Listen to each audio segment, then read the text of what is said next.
अस्सलाम वालेकुम दोस्तों, आज एक नई वीडियो के साथ हाज़िर हूँ। दोस्तों, इस वीडियो में मैं आपके साथ एक बहुत ही इम्पोर्टेंट टॉपिक के बारे में बात करने जा रहा हूँ।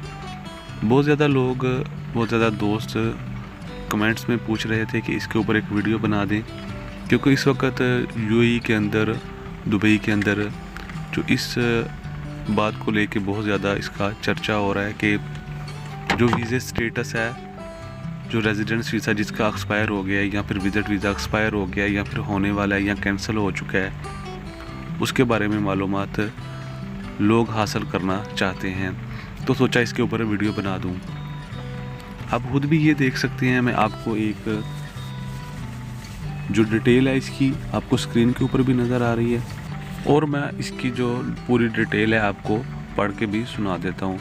ये जो आप स्क्रीन के ऊपर फ़ोटो देख रहे हैं, ये गल्फ़ न्यूज़ वालों ने अपनी जो ऑफिशियल पेज है उसके ऊपर शाया की थी। तो आपको मैं बताता हूँ कि इसका जो पूरी डिटेल है वो ये है कि जो टूरिस्ट वीज़े हैं, विज़िट वीज़ा है, जो 1 मंथ का या फिर 3 मंथ का या फिर 1 मंथ का जो वीज़ा है, जिन लोगों का वीज़ा 1 मार्च 2020 से पहले एक्सपायर हो चुका था, उनको 10 अगस्त से पहले अपना जो वीज़ा है स्टेटस लाजम चेंज करना होगा। विज़िट वीज़ा एग्ज़िट करना होगा इनसाइड कंट्री, या फिर एम्प्लॉयमेंट वीज़ा अप्लाई करना होगा जिससे उनका स्टेटस चेंज हो सके। अगर आप 10 अगस्त से पहले अपना स्टेटस चेंज नहीं करेंगे तो उसके बाद आपको उसके ऊपर फ़ाइन आना शुरू हो जाएगा, जिसमें पहले दिन का 300 है और उसके बाद एवरीडे आपको 100 दिरहम उसमें फ़ाइन अदा करना पड़ेगा। उसके अलावा जो टूरिस्ट वीज़ा है जो कि 1 मार्च के बाद एक्सपायर हुआ था, उनके लिए भी 10 अगस्त तक टाइम है। 10 अगस्त के अंदर आपको टूरिस्ट वीज़ा इन आउट करना होगा, इनसाइड कंट्री एग्ज़िट करना होगा नया वीज़ा लेके, या फिर अप्लाइमेंट वीज़ा लेके आपको एग्ज़िट करना होगा इनसाइड कंट्री। लेकिन जिनका वीज़ा 1 मार्च के बाद एक्सपायर हुआ था, उनके लिए एक और चीज़ उसमें डिफरेंट ये है कि वो अपने वीज़े को 1 महीने के लिए एक्सटेंड करवा सकते हैं फ्री में। आपको उनकी वेबसाइट के ऊपर या फिर किसी टाइपिंग वाले के पास जाना पड़ेगा, या गवर्नमेंट के ऑफिस में जाके आप उसको अप्लाई कर सकते हैं, ताकि वो आपको 1 महीने का अजाफी टाइम दे दें। तो फिर 10 सितंबर तक तो आपको टाइम होगा जिनका वीज़ा 1 मार्च के बाद एक्सपायर हुआ है, टूरिस्ट या फिर विज़िट वीज़ा। उसके बाद हम बात करते हैं रेजिडेंस वीज़े की। जो रेजिडेंस वीज़ा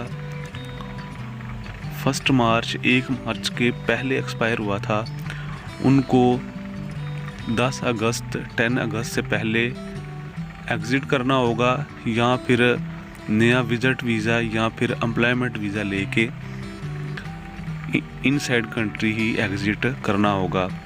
और लास्ट में जो सेकंड लास्ट में जिनका वीज़ा 1 मार्च के बाद जो रेजिडेंस वीज़ा था, एम्प्लॉयमेंट वीज़ा था, एक्सपायर हो चुका था, उनके लिए 10 अक्टूबर तक का टाइम है। उससे पहले 10 अक्टूबर से पहले उनको कंट्री से एग्ज़िट करना होगा, या फिर एम्प्लॉयमेंट और विज़िट वीज़ा लेके इनसाइड कंट्री एग्ज़िट करना होगा।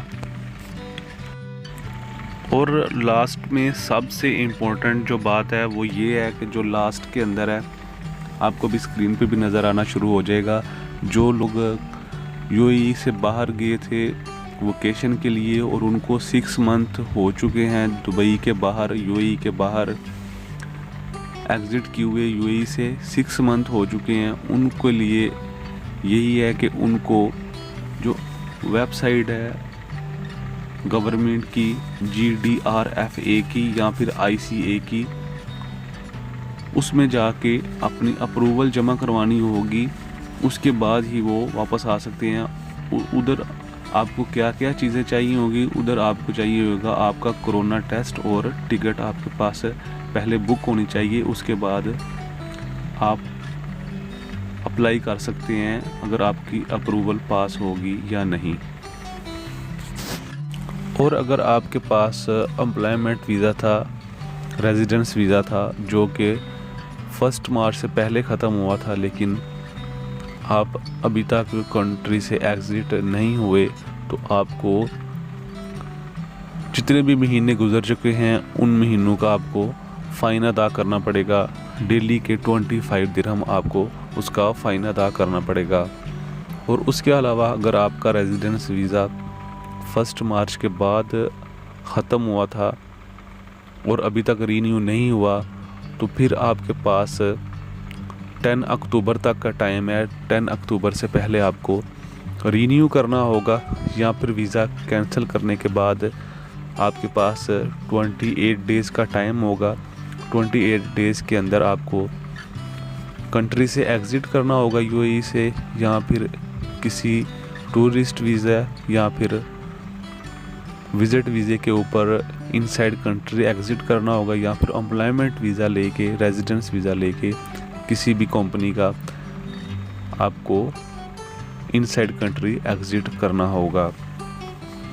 अगर आपका वीज़ा इन दिनों में कैंसिल कर दिया जाता है, रेजिडेंस वीज़ा कंपनी की तरफ से कैंसिल कर दिया जाता है, तो आपके पास 28 डेज़ होंगे। 28 डेज़ के अंदर आपको एग्ज़िट करना होगा। 28 डेज़ के बाद जो रेजिडेंस वीज़ा जो कैंसिल हुआ है उसके ऊपर पहले दिन का 100 दिरहम फ़ाइन आएगा, और उसके बाद डेली बेसिस पे 25 दिरहम जो फ़ाइन है आपको अदा करना पड़ेगा। जैसा कि 1 मार्च के बाद अप्रैल में या मई में किसी का वीज़ा एक्सपायर हुआ था, रेजिडेंस वीज़ा, और कंपनी ने उनका वीज़ा कैंसिल कर दिया था, तो आपके पास उस वक़्त भी 28 डेज़ थे। 28 डेज़ में आपको कंट्री एग्ज़िट करना ज़रूरी था, क्योंकि कोरोना वायरस की वजह से जो सारी फ़्लाइट्स थी वो बंद थी, इसलिए उस वक़्त कंट्री से एग्ज़िट करना नामुमकिन था।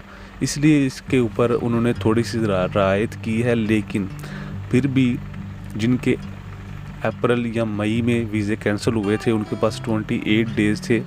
उन 28 डेज़ के बाद आपको डेली बेसिस पे 25 दिरहम के हिसाब से लाजम फ़ाइन अदा करना पड़ेगा। उसके अलावा आप ना तो रेजिडेंस वीज़ा ले सकते हैं, ना ही टूरिस्ट या विज़िट वीज़ा ले सकते हैं, और ना ही आप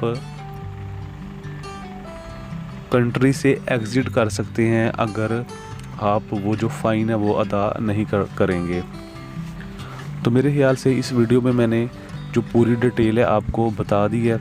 उसके अलावा भी अगर किसी को किसी चीज़ के बारे में समझ नहीं आई और डिटेल जानना चाहते हैं, तो मुझे कमेंट में बात कर सकते हैं। कमेंट्स के अंदर जितनी जल्दी हो सकेगा मैं आपका रिप्लाई करूंगा और आपको बताऊंगा। आप मुझे बस अपने वीज़े का स्टेटस बता दें, तो उस वीज़े की स्टेटस की जो भी डिटेल होगी वो मैं आपके साथ कमेंट में ही शेयर कर दूंगा, या फिर आप डिस्क्रिप्शन में जाके मेरा नंबर हासिल कर सकते हैं। नंबर में आप व्हाट्सएप भी कर सकते हैं, और आप अपने वीज़े की जो कॉपी भेज देंगे तो सबसे बेहतर है, और जो भी उसका स्टेटस है मैं आपके उसके बारे में जो पूरी डिटेल है वो बता दूंगा।